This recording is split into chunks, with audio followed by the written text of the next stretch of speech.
우리 교회가 1월을 성교의 달로 정한 것은 땅끝까지 이르러 내 증인이 되리라 하신 예수님의 지상 명령이 가장 중대한 말씀임을 알기 때문에 한 해를 출발하며 새 생명 구원하는데 우리 교회가 목표를 항상 새롭게 가져야 한다. 그래서 선교팀 한 해 동안도 또 수고를 하셨는데 금년에 또 한 해 수고를 통하여 하나님 영광 받으시기를 원하여 오늘 선교 헌신 예배로 이 첫 달 아버지께 영광을 돌리게 되어서 감사하게 생각합니다.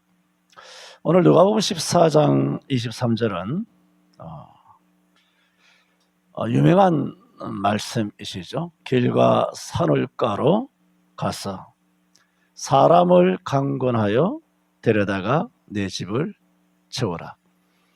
요즘도 이제 교회 보면 교회 앞에 강대상 좌우 벽이나 기둥에 길게 세로로 이렇게 성경 구절을 써가지고 걸어놓은 그런 교회들이 여전히 많이 있습니다.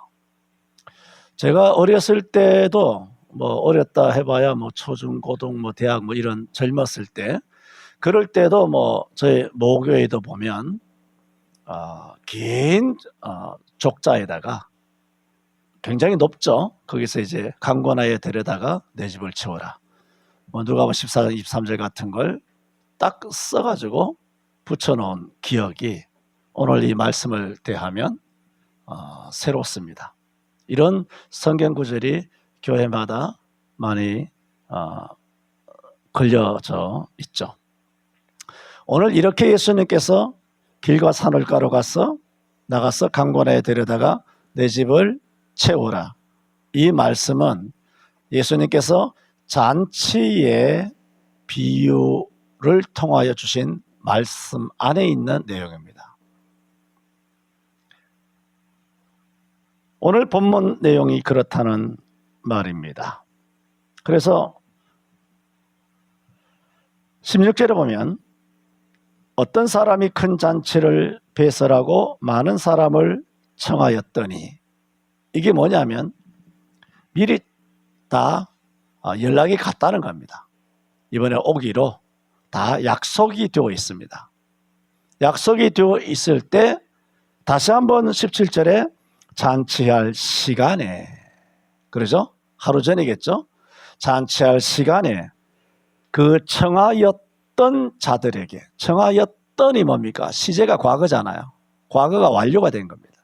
이미 청했어. 이미 다 오기로 약속 다 끝났어. 그러나 잔치할 시간이 되자 다시 한번 잔치할 시간에 뭐라고? 청하였던, 이전에 이미 다 청하고 오기로 약속했던 사람들에게 종을 보내어서 오소서 했다는 겁니다. 그런데 이미 약속 다 돼 있는데 이제 와가지고 18절에 보면은 다 일치하게 사양했다. 이거 참 아무도 안 왔다는 얘기입니다. 그 이제 세 가지 경우를 말씀하는 것이죠. 왜 안 오냐 하면서 이야기를 들어보니 나는 불갑을 밭을 샀으며 나가 보아야 되겠다. 이게 말이 안 된다는 겁니다. 지금 말씀드리는 것은 이런 하나님의 천국 잔치, 천국으로 예수 믿고 구원받으라고 초청을 했을 때 이미 다 초청이 다 돼 있어요.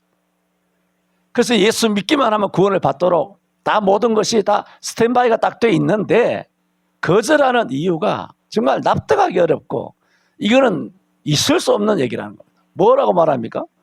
내가 밭을 샀으며 불갑을 나가 보아야 하겠노라. 그 얘기는 밭을 산 지가 얼마 안 되기 때문에 밭을 돌아보아야 한다. 이 말이 안 되는 것은 여러분 집을 살 때 집을 산 다음에 집을 돌아봅니까? 샅샅이 돌아본 다음에 집을 삽니까? 아니 무슨 어묵을 사는 것도 아니고 붕어빵을 사 먹는 것도 아니고 사과를 사 먹는 것도 아니고 그런 것도 하나 사는데 면밀하게 사과를 이렇게 둘러봤다 이렇게 뒤집어 봤다 위에는 딸기가 큰 거 있는데 밑에는 뭐 좀 작은 것들을 심어 놓지 않았느냐, 상한 게 없느냐, 벌레 먹은 게 없느냐, 그걸 다 따지면서 밭을 사면서 이제 가서 나가본다? 이거는 거절하기 위한 이유에 지나지 않는다는 겁니다. 또 19절에도 또 하나는 가로되 나는 소 5겨리를 샀음에 시험하러 가니 청컨대 나를 용서하라. 이것도 같은 말이죠. 여러분 소를 살 때 예를 청도 소 뭐 장사 5일장 같은 거 유명하지 않습니까? 소를 어떻게 삽니까? 다 만져보고 두들겨보고 소 입을 열어보고 꼬랑지도 땡겨보고 젖도 잘 나오는지 이놈이 튼실한지 병은 안 먹었는지 치아는 뭐 이빨을 썩지 않았는지 다 살펴본 다음에 소가 걷기는 제대로 걷는지 둘러본 다음에 사는 거 아닙니까? 여러분 차를 사더라도 어떻게 삽니까? 차가 마죠. 그래서 마력으로 이야기하지 않습니까? 차를 사더라도 어떻게 삽니까? 조금 시운전 해보고 차가 뭐 이렇게 괜찮은가 이렇게 하고 사는 거 아닙니까? 우리 양조선 차 살 때 그렇게 사셨죠? 좋은 차 잘 사셨던데 언제 한번 시승식 안 합니까? 혼자 어제 뭐 김포 갔다 와서 뭐 그렇게 맛있는 걸 사다가 저한테 주시고 고맙습니다만. 그래 차를 사더라 다 미리 하는 것인데 소 5겨리 1겨리가 2마리인데 소 10마리나 사면서 이거 아무 테스트도 안 해봤다? 이제 와서 초청이 이미 기 약속되어 있는 것대로 종을 보내서 또 예를 다해서 그렇게 정중하게 초청하는데 이제 와서 이것도 편개라고 편개를 대느냐 하는 것입니다. 또 20절에는 어떤 불의의 사람이 있습니까? 나는 장가 들었으니 그러므로 가지 못하겠노라. 아니 장가 들면 색시랑 맨날 같이 있어야 됩니까? 초청 왔다가 가면 될 거 아닙니까? 여기서 뭐 5박 6일 무슨 세미나를 하는 것입니까? 수련회를 하는 겁니까? 무슨 금식 기도를 하는 것입니까? 잠시 와서 저녁 먹고 가라는 건데 결혼했으니 못 가겠다는 겁니다. 무슨 결혼식이 있는 것도 아니고 결혼했는데 이리 신혼여행도 갔다 왔는데 신혼여행 갔다 오거든 이 잔치집에 와라 하면서 다 배려해주고 약속을 다 끝을 냈는데 이제 내가 색시가 있으니 못 가겠다. 첫 번째, 두 번째, 세 번째가 다 이유가 되느냐? 이유가 안 됩니다. 오늘 저는 이 내 집을 채우라 하는 제목을 통하여 세 가지로 말씀을 드리는데 첫째는 초청을 거절하는 자들이 있다는 말씀입니다. 여러분 우리는 다 믿는 사람이지 않습니까? 어떠세요? 여러분은 여러분 자신의 스타일을 압니까? 예수 믿는 스타일을 압니까? 아니면 여러분 언제부터 예수 믿으셨나요? 20대? 30대? 40대? 50대? 교회가 여러분에게 또 목사가 여러분에게 불가능한 것을 뭘 이렇게 합니까? 월화수목금도 직장 잘 다니는데 갑자기 오전 10시에 교회 와라. 화요일 오전 10시에. 이거 말이 안 되지 않습니까? 그때 부르나요? 옛날에는 부흥회를 하면 뭐 3박 4일, 4박 5일 하지 않습니까? 그러면 뭐 그 주간에 한번 다 휴가 내라. 병원에 입원한 셈 치고 월차 해가 연차 이렇게 뚫뚫 말아가지고 휴가를 내서 부흥회는 목숨을 걸고 참석해라. 그래서 중계 부흥회, 뭐 주계 부흥회 해서 1년에 한두 번 해요. 직장 다니더라도 다 직장에서 그렇게 휴가 받아가지고 다 집회에 3박 4일, 4박 5일. 아니면 안 되면 낮에는 직장 가고 저녁 일찍 와서 저녁 집회에 참석하고 새벽과 밤 집회는 참석하고 이렇게 직장 다니고 또 열심히 있는 사람들은 휴가 내가지고 4박 5일 동안 부흥회 할 때 다 참석하고 그렇게 했었어요.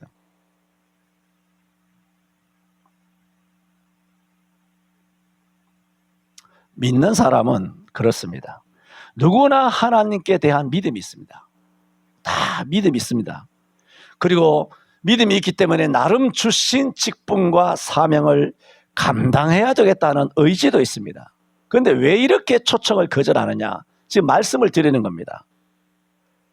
그것은 땅의 염려나 무슨 바쁜 일과 하나님의 일이 딱 충돌되게 되면 대부분 하나님의 일을 거절하는 것은 하나님의 일보다 자기 일을 우선하기 때문입니다. 옛날에는 휴가를 내서라도 참석했는데 요즘 그렇게까지 안 시키지 않습니까? 그냥 일주일 내내 있다가 그냥 주일날 나오라는 겁니다. 주일날 달랑 하루 나오는 겁니다. 대부분. 그런데 그것조차도 제대로 나오지 못하는 것입니다. 그러면서 믿음이 있다는 사람들은 그럴 수밖에 없는 합리적인 이유를 설명하면서 오늘 이야기하고 있지 않습니까? 밭을 샀다. 소 5개를 샀다. 내가 금방 장가 들었으니 합리적인 지금 이유를 설명하고 있지 않습니까? 합리적인 변명을 말하고 있지 않습니까? 그런데 이렇게 합리적인 변명을 이야기하는 것은 왜 이야기할까요? 이 사람들이 자기들도 양심이 끓이낄 거 아닙니까? 약속을 해놓고 약속을 깨는 것은 정말 문화인으로서 할 수 없는 일이지 않습니까? 그런데도 왜 이렇게 합리적인 이유를 댈까요? 이유가 되지 않는 걸 알면서 약속을 어기는 줄 알면서도 왜 하나님이 하라고 하시는 일에 대하여 초청에 대하여 거절을 할까요? 아까도 말씀드린 것처럼 그것은 자기들의 일이 항상 우선입니다. 항상 우선입니다. 결혼, 모임, 이런 거 있죠. 아파서 못 나온다는 거 다 이해합니다. 군대 가서 못 온다든가, 혹은 멀리 갔다든가, 병원에 입원했다든가 다 이해를 해요. 그러나 그런 것이 아닌 다음에는 이것은 옳지 않은 것이죠. 그러면서도 합리적인 이유를 자꾸 대는 이유는 뭐냐 말씀드리지 않습니까? 왜 이렇게 자꾸 쓸데없는 말을 계속 하느냐 하면 나는 합리적이기 때문에 약속을 어겼더라도 합리적인 이유를 대기 때문에 무슨 얘기인지 아세요? 하나님은 나의 이 설명을 하는 예배에 참석하지 못하는 설명에 대하여 하나님은 이해하셔야 된다는 겁니다. 하나님 이해 안 돼? 하나님 이해 안 됨? 내가 설명하고 있잖아요. 하나님은 이해하셔야 돼요. 이게 뭘까요? 이해를 강요하는 겁니다. 자기 약속 어기해 놓고. 여러분 인간관계에서도 이야기해 봅시다. 내가 약속을 어긴 사람이면 미안합니다가 돼야 되지. 내가 이렇게 저렇게 해서 못 왔어 라고 약속에 대하여 피해자한테 약속 그 이해를 강요하는 것은 이거는 잘못된 것이죠. 교인들이 하나님 앞에 이해를 강요합니다. 목사에게도 왜 교회 못 왔느냐? 이해를 강요합니다. 강요. 그건 자기가 잘못된 거죠. 그런데도 불구하고 자기가 왜 그럴 수밖에 없었는지 쭉 설명을 합니다. 그러므로 믿는 사람이라고 하지만은 자기 중심적인 자세를 취하는 사람이 많습니다. 결정적인 순간에는 믿음보다는 자신의 이해 문제를 우선적으로 여기기 때문입니다. 그리고 이렇게 계속 설명하는 이유는 그러므로 하나님께서는 오늘 나는 초청을 못 갔지만 하나님은 이해를 강요받으셔야 하지만 그러므로 내가 설명했기 때문에 하나님은 뭡니까? 제2의 제3의 기회를 내게 주셔야 합니다. 첫째는 이해를 강요하는 것만 아니라 두 번째, 세 번째, 네 번째, 다섯 번째, 여섯 번째, 일곱 번째 무한대로 하나님께서는 내게 기회를 주셔야 한다는 이해 강요 플러스 기회를 강요하는 거예요. 죽기 전에 예수 믿으면 되지 않습니까? 십자가 한편 강도처럼 죽기 전에 회개하면 천당하지. 평생 믿을 예수 뭐 때문에 믿을 필요가 있겠느냐? 내가 설명하면 이해하셔야 되고 오늘 못 갔으니까 내일. 그래서 성도들이 왜 오늘 빠지느냐 하면 다음 주에 오잖아요. 기회를 강요하는 것이죠. 다음 주에 오잖아요. 성경은 단호하게 말합니다. 내일은 우리 것이 아닙니다. 악담이 아니라 우리가 언제 죽을지 모르잖아요. 죽으면 천당이고 또 하나님께서 복 주시면 장수하실 것이고 또 먼저 데려가신다 한들 이사야 57장 1, 2절에 말씀하신 것처럼 화액전에 의인을 먼저 데려가시는 것은 의인으로 하여금 재앙을 겪지 않도록 하시는 하나님 뜻도 있고 또 의인이 먼저 죽는다는 것은 뭘 뜻하느냐? 재앙이 있음을 알라는 경고의 메시지란 말입니다. 오늘 죽으라 내일 죽으라 언제 죽을지 모르기 때문에 염려하며 살라? 그렇게 살라는 그런 말씀이 아니라 하나님이 아무리 기회를 주시는 다음 주일은 우리 것이 아니라는 겁니다. 이게 누구 겁니까? 하나님의 것이. 마찬가지입니다. 주일만 아니라 작년에도 전도 못해서 금년에도 못해서 다음에 전도하면 되지. 여러분 계속 그렇게 생각하거든. 미루거든. 왜 전도를 안 하느냐? 왜 못하느냐? 계속 미룬다고. 계속 미룬다고. 하나님 설명 다 했습니다. 내가 전도 못하는 것 다 설명했습니다. 이해를 강요합니다. 그 다음에 금년에 안 되면 내년에 전도하면 되죠. 그래서 제2의 시간을 제3의 기회를 하나님 앞에 내게 주셔야 된다고 시간을 강요하는 겁니다. 오늘 왜 이미 약속 다 돼 있고 주님은 2000년 전에 땅끝까지 이르는데 증인이 되라고 했지만은 왜 나가서 열심히 복음을 전하지 않느냐? 그것은 하나님께서 무한대로 이해할 것이다. 이해를 강요하기 때문입니다. 두 번째는 하나님께서는 내가 살아있으니까 아직 건강하니까 아직도 살만하니까 아직도 팔다리에 힘이 있으니까 뭐 오늘 내 급할 거 없어. 뭐 20년 동안 전도 안 해도 아무 문제가 없잖아요. 30년 동안 전도 안 해도 아무 문제가 없거든. 그러므로 내년도 내 것이고 10년 뒤에도 내 것이고 20년 뒤에도 내 것이고 30년 뒤에도 내 것이기 때문에 앞으로 무한대로 펼쳐 있을 것 같은 그 시간이 자기 것이라 생각하고 그 시간이 자기에게 기회라고 생각하고 그런 기회를 하나님은 내게 주셔야 된다고 기회를 강요한다는 겁니다. 그러다가 어느 날 사람이 죽습니다. 다시는 기회가 없습니다. 그 사람은 여러분의 남편은 여러분의 아내는 여러분의 자녀는 바로 지옥 갑니다. 내 말 아닙니다. 악담 아닙니다. 여러분 성경 아시지 않습니까? 내가 거짓말하면 거짓말한다고 이야기했어요. 뭐 위협합니까? 공포 분위기 조성합니까? 성경에 있는 말씀 그대로 하면 언제 죽든지 간에 그 사람은 지옥 갑니다. 예수 안 믿는다면. 내가 우리 애를 말하고 싶지 않지만 걔는 너무 거룩한 아이였어. 응? 성경을 30분 40분 낭독해주고 외워주고 가르치고 노래 불러주면 30분 40분 동안 이 할아버지의 이 눈을 벗어나지 않아요. 얼마나 그렇게 너무너무 거룩한 아이예요.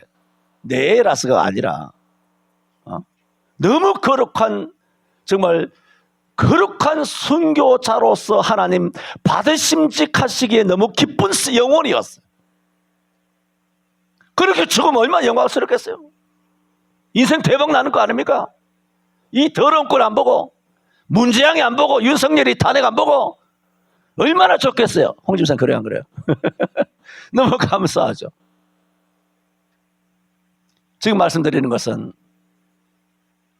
내일은 우리 것이 아니라는 겁니다. 그 기회를 강요한다는 것은 그 기회를 사유한다는 겁니다. 내 것이라는 겁니다. 하나님 것이 아니고 내 것이라는 거예요. 내 것이니까 달라는 거 아닙니까? 내 것이니까 하나님께 강요하는 거 아닙니까? 내 것이 아닌데 어떻게 다음에 하면 되지 전도하는 것을 자꾸 미룹니까? 그것은 뭐냐? 오늘 하나님의 잔치 초청을 거절하는 자와 같습니다. 오늘 강권하여 데려다가 내 집을 채우라. 내 집을 채우라고 예수님께서 잔치의 비유를 통하여 말씀하시면서 두 종류의 인물이 나오지 않습니까? 그 첫 번째 대지가 뭡니까? 초청을 거절하는 사람, 그런 부류가 있다는 겁니다. 그것이 바로 전도하지 않는 우리라는 겁니다. 두 번째 부류는 뭐냐? 종들이에요. 초청하러 보낸 종들이 있어요. 몇 번이나 주인이 보내느냐? 3번 보냈어요. 3번 보냈지만 초청을 애시당초 선약을 했지만 초청을 거절한 사람과 달리 종들은 주인이 가라 하면 가고 계속 순종합니다. 주인이 하라는 대로 합니다. 종에게 너희가 너희가 시내로 처음에는 뭐라고 말했습니까? 21절에 시내의 거리와 골목으로 나가서 가난한 자들과 병신들과 소경들과 저는 자들을 데려오라 하니라. 주인이 가라 그랬어.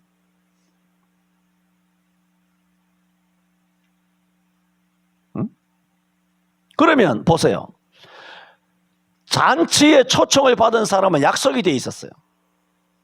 그러면 주인이 종을 보낼 때는 종과 약속이 있었나요? 약속이 있었어요? 종한테 예를 들어 17절에 보세요. 잔치할 시간에 그 청하였던 자들에게 뭘 어떻게 했습니까? 종들을 보내어 그러지 않습니까? 그러면 보세요. 종들하고도 선약이 있었다면 잔치할 시간에 그 청하였던 자들에게